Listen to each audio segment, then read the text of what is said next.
sexta-feira nós estamos fazendo uma exposição da Carta de Romanos. Inclusive, nós já iniciamos já essa carta na sexta-feira passada e agora nós estamos dando continuidade. Sexta-feira passada nós vimos uma introdução da carta, uma apresentação que o apóstolo Paulo fez da sua pessoa e mostrando o seu desejo, que era de visitar a igreja de Roma. Vou fazer uma breve introdução pelo que nós vimos sexta-feira passada para os que não vieram, bem rápido. Versículo 1, Paulo vai dizer que é servo de Cristo, ou seja, o servo escravo, dependente de Cristo, chamado para ser apóstolo, chamado é convocado para ser um apóstolo do nosso Senhor Jesus Cristo, para servir ao Evangelho de Deus. Paulo foi chamado para servir um Evangelho que ele diz que é de Deus. Entendendo isso, nós entendemos que tem muitos evangelhos por aí que não são de Deus, porque somente um evangelho é o Evangelho de Deus. É o Evangelho do Reino. Verso 2, ele também diz que esse evangelho foi prometido aos profetas, que na antiga dispensação esse evangelho já estava ali, mas era apenas uma promessa que se cumpriu no Novo Testamento, com a pessoa de Jesus. Porque este evangelho da Escritura, ele fala da pessoa de Jesus, a respeito da pessoa de Jesus, porque o evangelho é Jesus. Jesus é o conteúdo do Evangelho. No verso 4, ele vai dizer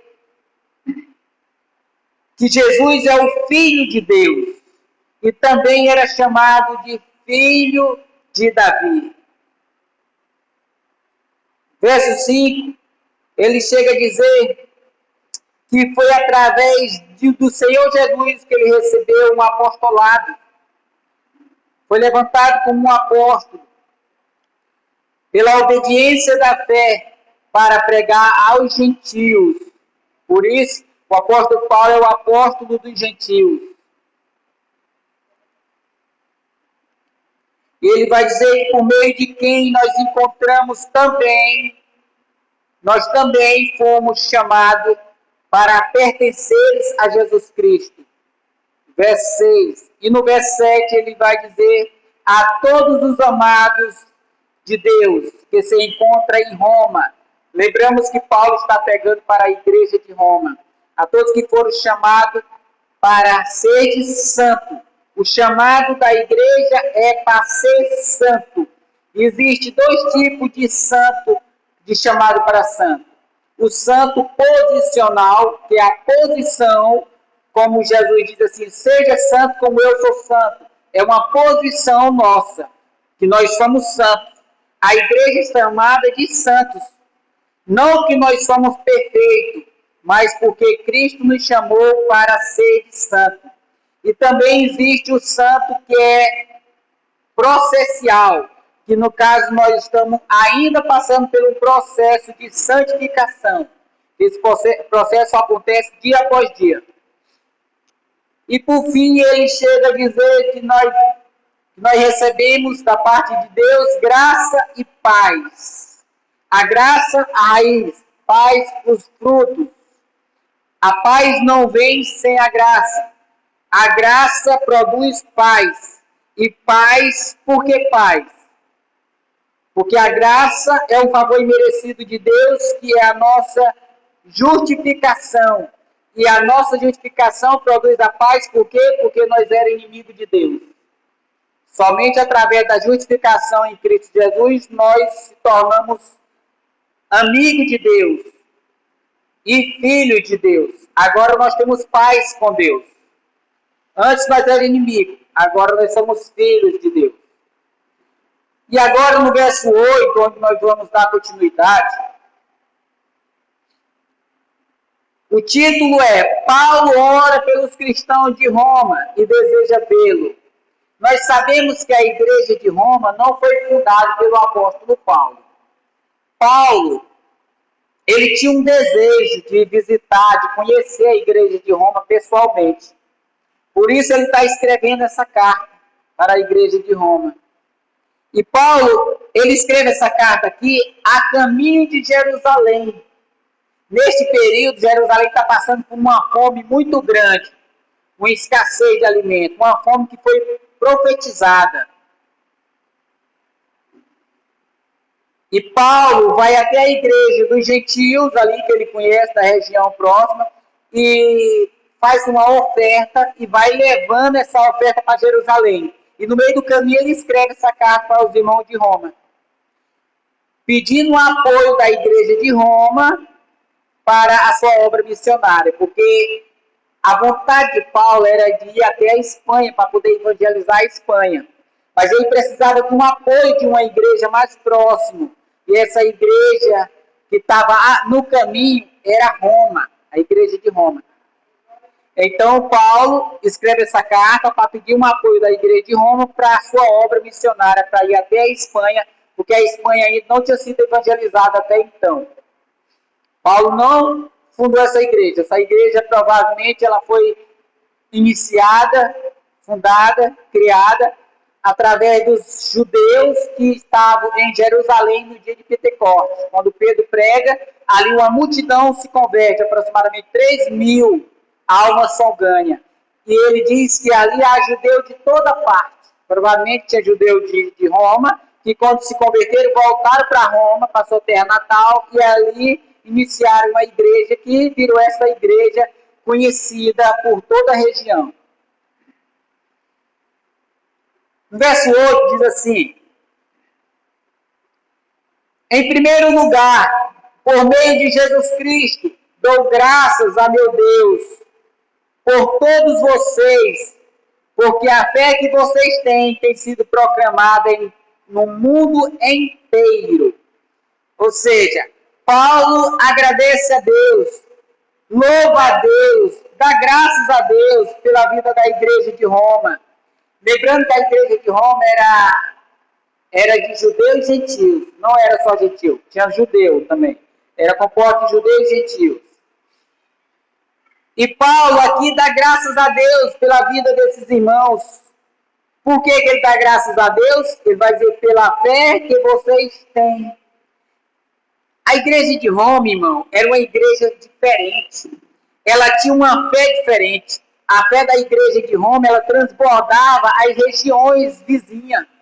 Essa igreja era conhecida por ser uma igreja de uma fé muito grande. O apóstolo Paulo chega a dizer, pela fé que vocês têm, e é proclamada no mundo inteiro. Ou seja, o mundo da época, toda a região ali, circunvizinha de Roma, falavam da igreja de Roma, que era uma igreja que tinha uma fé muito forte, uma igreja que provava sua fé através das obras, era uma igreja missionária, era uma igreja que fazia obra que provasse a sua fé ali, porque ninguém pode provar uma fé, irmão, senão pelas obras. Uma fé de lábios, ela não tem fundamento. A fé ela tem que ser provada através das obras. E essa igreja era uma igreja que tinha obra. Era uma igreja que tinha uma fé verdadeira. A fé era conhecida por outros irmãos. Era falada por outros irmãos. Bom para nós trazer uma aplicação para nós. Será que nós, como igreja, estamos conhecidos nessas regiões? Será que o povo do interior conhece nós? Como o povo circunvizinho de Roma conhecia essa igreja de Roma? A igreja de Roma era conhecida pela fé que eles tinham. Paulo disse que essa fé era proclamada no mundo inteiro. Entendemos que no mundo da época. Porque o mundo já aumentou muito mais. Ou seja, a nossa fé também, irmão, a nossa vida tem que testemunhar a nossa fé. Se a nossa fé é verdadeira, ela tem que dar fruto. E o fruto torna a nossa fé conhecida. As pessoas devem falar da gente, não mal, mas falar bem. É uma igreja viva, uma igreja que trabalha, uma igreja missionária, que faz obra de caridade, uma igreja que tem trabalho social, é uma igreja que transborda lá fora. A igreja tem que ser assim, a igreja de Roma era assim. Paulo elogia essa igreja, como ele nunca elogiou nenhuma outra, porque é uma igreja que era conhecida no mundo inteiro, disse Paulo. Verso 9 diz assim: pois Deus, a quem eu sirvo, no Espírito, em Espírito, no Evangelho de seu Filho, é minha testemunha, ou seja, Deus a quem eu sirvo é minha testemunha. A testemunha de quê? De como nunca deixei de fazer menção de vocês em todas as minhas orações. Preste bem atenção, irmão. Paulo está escrevendo para a igreja de Roma e ele diz que Deus é testemunha dele, de que ele sempre faz oração, sempre nas orações ele faz menção dessa igreja. E outra, ele coloca em todas as minhas orações. Paulo era um intercessor. Paulo, ele não orava somente pela igreja que ele plantava, não. Paulo plantou muitas igrejas. Mas ele não orava somente pela igreja que ele plantava, não. Pela igreja que ele pastoreava, não. Paulo orava por outros ministérios que ele não conhecia pessoalmente, mas que ele entendia que era um povo verdadeiro, uma igreja verdadeira, uma igreja de Deus, uma igreja levantada pelo próprio Senhor. Porque nós sabemos que há muitos aí disfarçados, que não é igreja verdadeira. Mas nós sabemos que tem muitas igrejas verdadeiras também nas nossas regiões, irmão. E uma coisa que nós devemos aprender, que eu coloquei nas orações, é a respeito de orar pelos outros ministérios, irmão. Nós não podemos ser egoístas e orar somente pela nossa vida. Nós devemos orar sim pelos outros. Paulo é testemunho disso. Paulo orava por outros ministérios. Ele orava pela igreja de Roma e ele não plantou a igreja de Roma. Ele nem conhecia a igreja de Roma pessoalmente. Nunca tinha estado lá. Era o desejo de Paulo visitar. Ele chegou lá. No final da sua vida ele chegou lá. Mas não chegou como visitante que ele queria. Chegou como prisioneiro. Ele fez uma obra missionária na cadeia, preso. Ele não chegou livre. Mas chegou. Era o desejo dele, ele chegou. Não como ele queria, mas como Deus quis que ele chegasse. Mas o caso aqui é, Paulo orava por outros ministérios, irmão. Sempre nós devemos orar, irmão. Fazer menção de outros irmãos. Apesar de servir outro ministério, eles são também nossos irmãos. Nós não podemos ser egoístas, irmão, e achar que somente essa igreja aqui pertence a Deus. A igreja de Deus seria muito pobre se fosse somente esse ministério. Mas a igreja de Deus transcende esse ministério. A igreja de Deus, ela está além desse ministério. A igreja de Deus, a palavra de Deus diz que ela está em todo mundo. Ou seja, todo povos, línguas e nações. A igreja de Deus está em toda parte. Em toda parte tem pessoas que servem a Deus. Tem a igreja de Deus, irmão. E nós, como igreja, que nós cremos que somos de Deus, eles também são. E eles sendo de Deus e nós também, nós somos o quê? Irmãos em Cristo Jesus. E ninguém quer o mal dos nossos irmãos. Quem aqui quer o mal do irmão? Ninguém. Então nós devemos querer o mal dos nossos irmãos, não. Ainda que eles dependam de outros ministérios, mas eles trabalham em função do mesmo Deus que nós servimos. Amém? Ele faz menção dos irmãos em todas as suas orações, disse Paulo.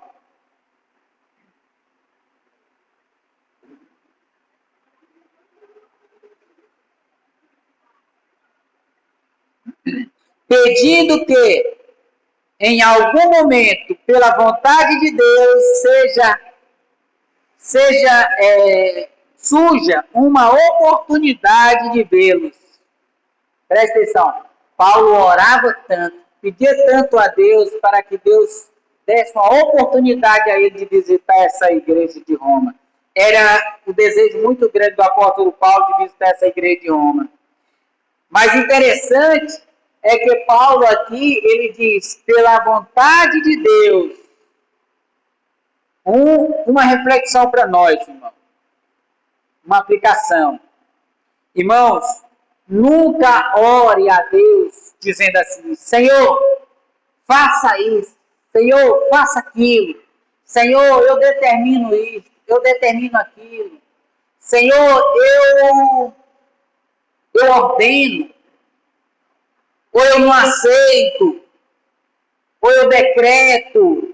Eu vejo muitas pessoas orando assim, irmão. Eu fico triste, porque você não vai ver um servo de Deus histórico da Bíblia orando assim, não.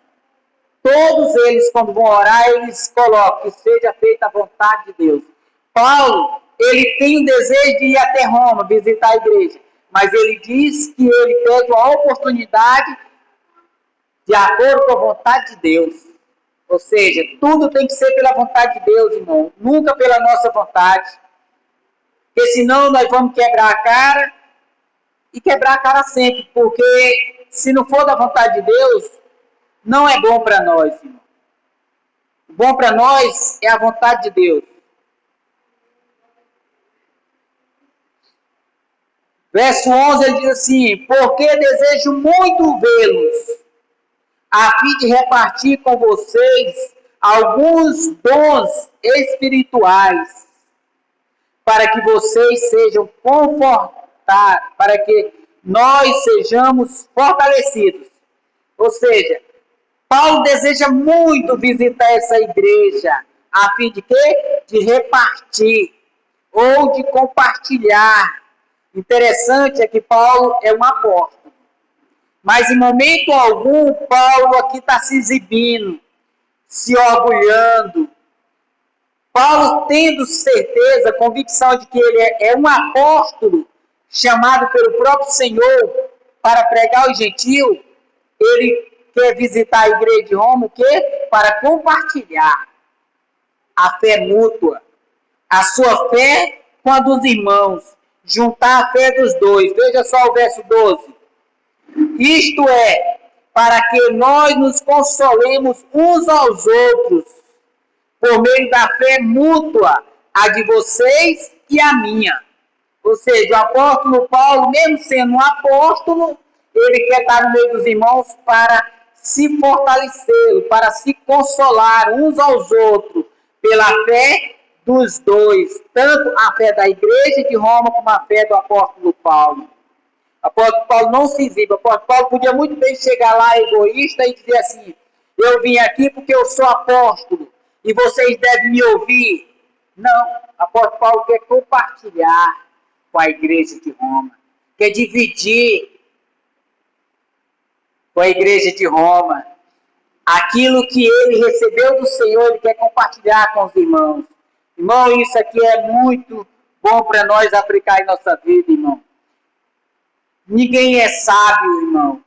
Ninguém tem sabedoria ao ponto de não poder aprender com os outros. Apóstolo Paulo, mesmo sendo um apóstolo, ele quer se unir com os irmãos para aprender com os irmãos, para compartilhar com os irmãos e assim ser fortalecido pela fé dos irmãos. Ninguém nunca é tão sábio que não possa aprender com os outros, irmão. Temos que ser humildes e saber ouvir as pessoas, por mais pequena que seja. Porque quando Deus quer falar, ele não escolhe pessoas capacitadas, mas ele capacita as pessoas que ele quer usar. Amém? Verso 13 diz assim: quero que vocês saibam, irmão, que muitas vezes me propus a visitá-los, no que tenho sido até agora impedido. Ou seja, Paulo muitas vezes fez planos de visitar a igreja, mas ele diz que até agora ele foi impedido. E o propósito pelo qual ele queria ir visitá-lo, ele vai dizer: para conseguir alguns frutos igualmente entre vocês, assim como também tenho conseguido entre outros gentios. Paulo pregava para muitos irmãos gentios. Paulo já tinha ido, inclusive nessa viagem que Paulo está fazendo para Jerusalém, ele está levando uma oferta da igreja gentílica para atender a necessidade da igreja judíaca. Ele está levando a oferta dos gentios para a igreja judeu, que o judeu estava passando uma necessidade por causa da crise em Jerusalém. E ele quer ir à igreja de Roma a fim de também conseguir ali alguns frutos, provavelmente fosse assim uma oferta da igreja de Roma para também levar para Jerusalém depois ou para outro necessitado, alguma obra piedosa que a igreja deve fazer, porque a igreja de Deus, ela é uma igreja que ela faz uma obra piedosa, irmão. Faz obra social, faz obra de caridade, ela doa para os necessitados quando ela pode. A igreja tem essa função de fazer isso. E Paulo tinha desejo de ir porque ele queria ter fruto ali daquela igreja. Ele sabia que era uma igreja que tinha uma fé verdadeira, uma igreja piedosa. Então ele tinha uma convicção de que ali tinha fruto. O desejo dele era de ir trazer os frutos para compartilhar com outros. Era o desejo do apóstolo Paulo. Verso 14 ele diz: pois sou devedor tanto a grego como a bárbaro, tanto a sábio como também a insensato. Ou seja, quem eram os gregos? Gregos eram os filósofos da época, eram os que se diziam ser sábios na época. Eram pessoas filósofos da época, eram os gregos. Então,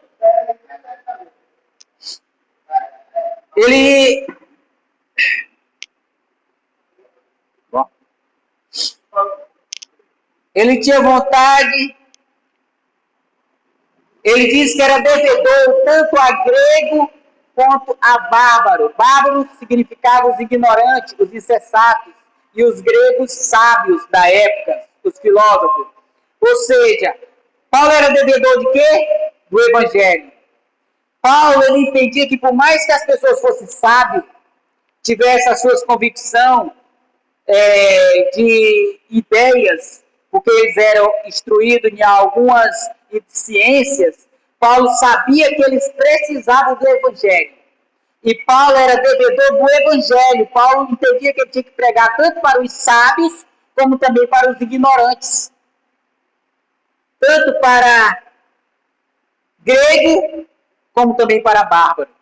Ou seja, o evangelho, irmão, ele tem que chegar a todos. Não tem sábio nessa terra que não precise do evangelho, porque todos pecaram e destituídos de Deus estão. E o único meio de salvação para eles é a fé em Jesus Cristo. E a fé ela vem pelo ouvir da palavra de Deus, do evangelho. Então é necessário que o evangelho chegue a essas pessoas. Nós não devemos limitar a pregação do evangelho, irmão, para ninguém, ainda que seja para prefeito, juiz, advogados, pessoas altamente qualificadas em ciência, conhecimento terreno. Nós não devemos negar o evangelho para essas pessoas, ser negligente quanto ao evangelho para essas pessoas. Porque do mesmo jeito que nós, mesmo sendo ignorantes, como salvos, dependemos do evangelho para alcançar a salvação em Cristo Jesus, eles também precisam do evangelho para alcançar a salvação deles em Cristo Jesus. Porque tanto nós estávamos perdidos, como também o prefeito está perdido, os juízes estão perdidos, os advogados estão perdidos, os professores estão perdidos. Eles precisam da salvação. A salvação não é só para nós, os ignorantes, também para os sábios. E não é só para os sábios, também para os ignorantes. Todos precisam do evangelho. Amém?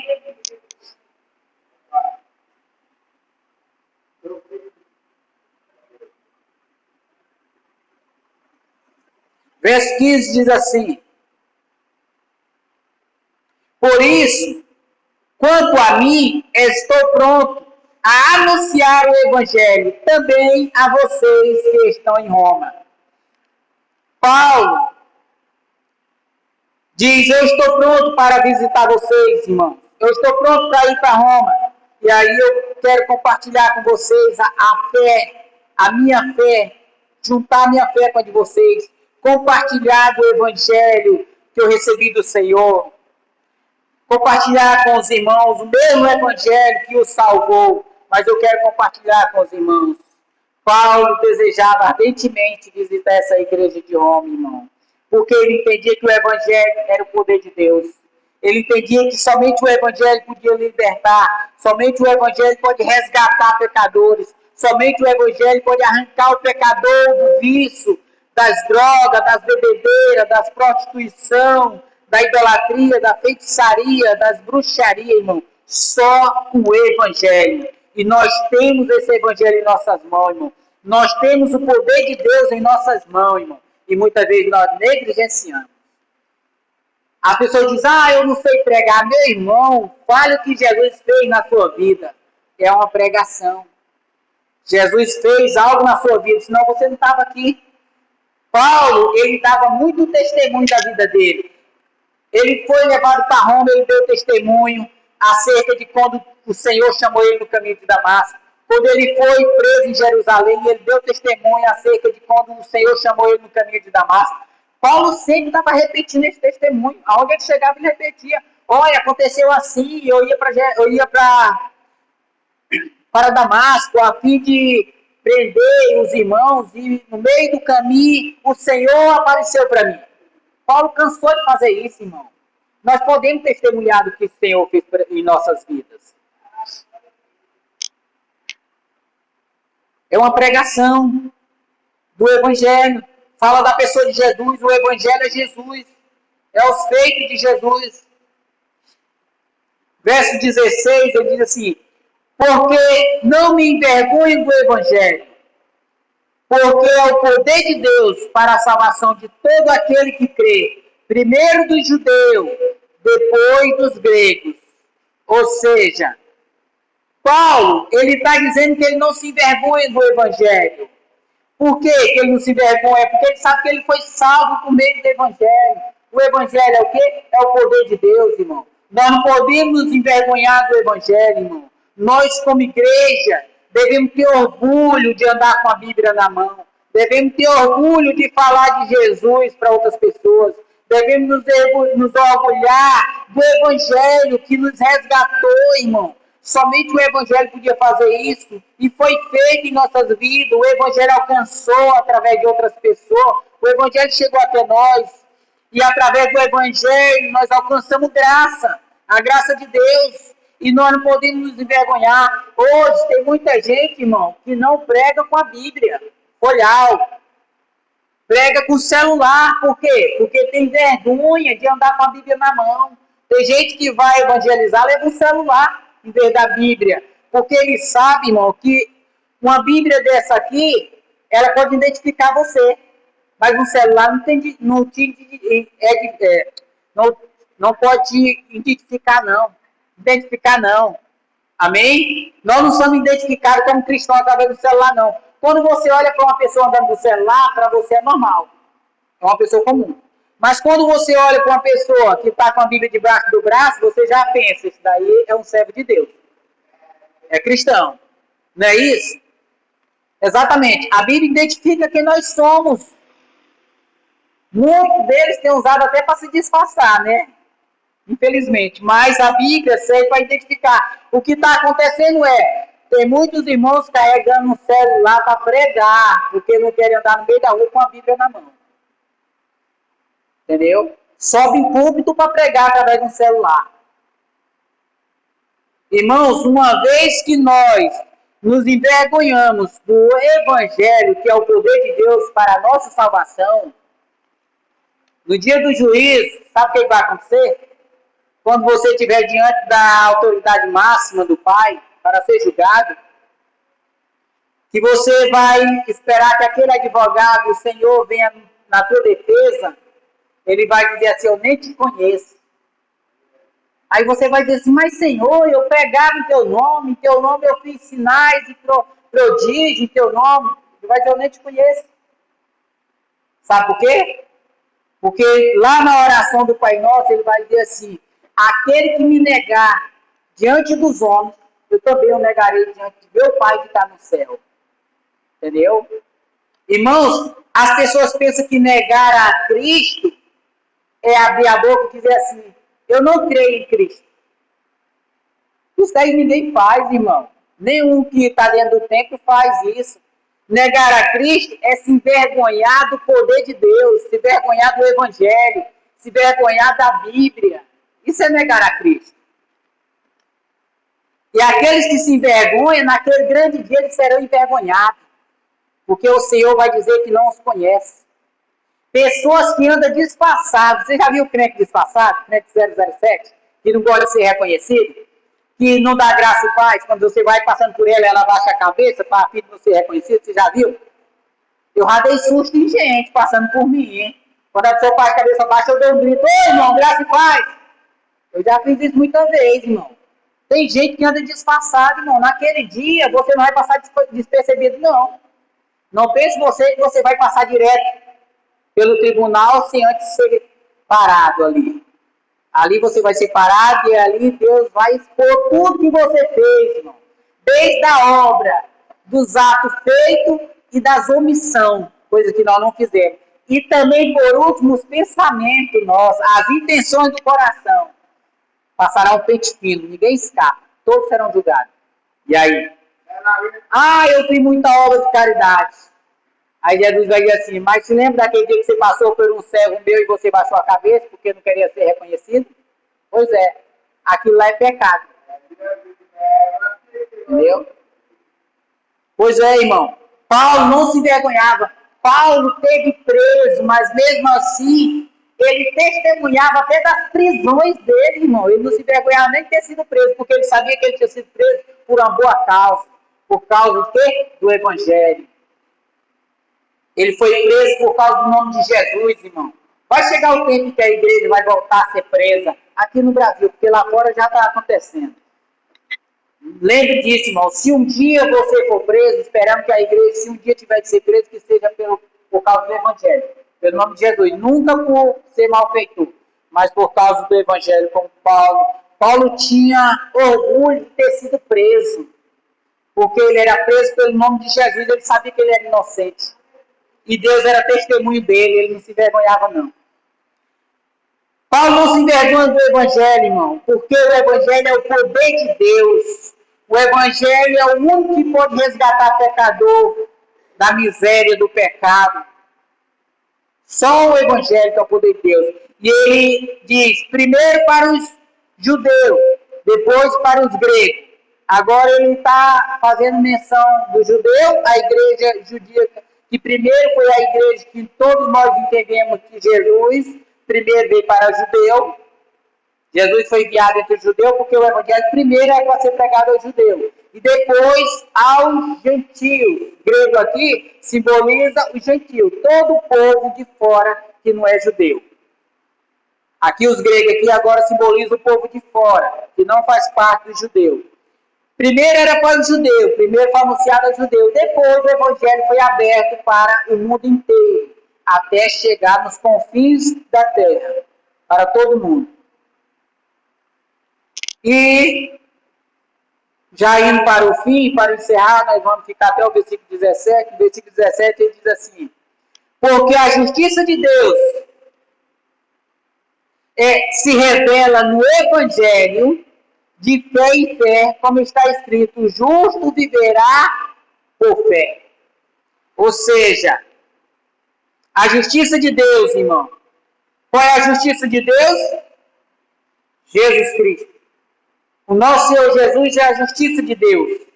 Foi Ele que se fez malfeitor em nosso lugar. Foi Jesus que levou consigo as nossas maldade, as nossas enfermidades, os nossos pecados, toda a maldade que tinha dentro de nós foi posto em Jesus Cristo na cruz. Ele foi feito maldito em nosso lugar e nós nele fomos feitos justiça de Deus. Porque a justiça é o próprio Senhor Jesus. E nós, através de Jesus Cristo, fomos declarados por Deus justos. Note que nós não adquirimos justiça. Nós não adquirimos justiça, porque nós não temos obra de justiça. A justiça não é pelas nossas obras. Nós somos apenas declarados justos por Deus. Declarado não é adquirir justiça. Declarado é uma declaração que é feita, assinada por outro. Tipo, Deus, quando nós chegar no tribunal de Deus, que nós chegar lá com a vida toda, as vestes sujas, diante do tribunal, com o nosso documentozinho aqui, diante do tribunal do Senhor, o que o Senhor vai fazer? Ele vai pegar a nossa declaração, a nossa certidão ali, ele vai pegar e vai carimbar. Você agora é declarado justo, meu filho, porque você creu na justiça do meu filho, Jesus Cristo. É só isso que vai acontecer. Nós somos declarados justos pela justiça de outro, que foi feito maldito em nosso lugar. Amém? Nós somos apenas declarados justos, irmão. E essa justiça se revela no Evangelho. Por quê? Cristo se revela no Evangelho. O que é o Evangelho? O Evangelho é a pessoa de Jesus. É por isso, irmão, que muita gente ouve pregações por aí e nada é feito. Não tem nenhuma mudança. Por que não tem nenhuma mudança? Porque não é Evangelho. Só existe um Evangelho, irmão, que salva. É o Evangelho do Reino. É o Evangelho do Filho de Deus. E o Evangelho é Jesus Cristo. Não há Evangelho sem a pessoa de Jesus. Você pode passar 1 hora pregando. Se você não anunciou Jesus, você não pregou o Evangelho. Porque o Evangelho é Jesus. O que tem de pregação por aí bonita e que não tem poder nenhum, irmão, porque não tem a pessoa de Jesus nela, é uma pregação xoxa, falsa. Falsas pregações. Aí tem muitas falsas pregações. Porque a pregação verdadeira é o Evangelho. E o Evangelho é a pessoa de Jesus. O conteúdo do Evangelho é Jesus. A matéria-prima é Jesus. Não tem outro, não. Ele foi que morreu em nosso lugar. Não foi outro, não. Jesus se revela no Evangelho de fé em fé. Ou seja, o justo viverá por fé. Por que por fé? Porque não é por vista. Nós somos salvos. Como assim salvos? Nós ainda estamos na terra. Mas como que nós nos consideramos salvos? Pela fé. A salvação é pela fé. Nós vivemos pela fé. O justo vive pela fé. Não pela vista, pelo que vê. Quando a pessoa me pergunta se eu sou salvo, eu digo sou salvo. Por que sou salvo? Porque eu creio em Jesus Cristo. Por quê? Porque Jesus Cristo morreu por mim e me concedeu a salvação. Ainda que muitos duvidem porque não vê, eu vivo uma vida de salvo pela fé. Eu não duvido da minha salvação, irmão. Porque eu vivo pela fé. Eu creio que um dia Jesus vai voltar para me resgatar. Senão eu estaria aqui em vão. Vocês estariam aqui em vão. Estariam perdendo tempo se Jesus não tivesse salvado vocês, se vocês não crissem na salvação. Se vocês não tivessem segurança da salvação, vocês estariam perdendo tempo. Por que estar aqui dentro da igreja, se o mundo lá fora é tão bom? O mundo lá fora não é ruim, não é bom, o povo do mundo não vê que é bom. Mas no final leva a morte, leva a condenação. E nós sabemos que nós fomos justificados pelo nome de Jesus Cristo, pelo sangue de Jesus, nós estamos justificados. Então nós vivemos por fé. Quando os irmãos questionar vocês, irmão, por que vocês vivem dentro da igreja, direto dentro da igreja?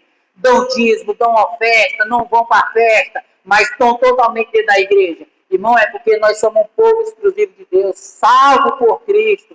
Nós vivemos pela fé, não é por vista. Nós não precisamos ver a salvação para nós entender que nós estamos salvos, não. Nós sabemos que um dia alguém morreu por nós na cruz do Calvário e é baseado naquela morte, naquele sangue, que nós somos salvos. Nós cremos em Jesus Cristo.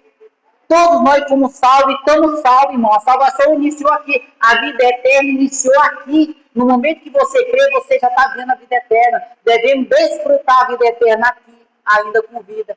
E quando partir daqui, é habitar com o Senhor eternamente, face a face, nos céus. Amém? Glória a Deus. Só até aqui hoje, irmão. Que Deus nos abençoe, que Deus conforte o nosso coração. Nós vamos ficar de pé.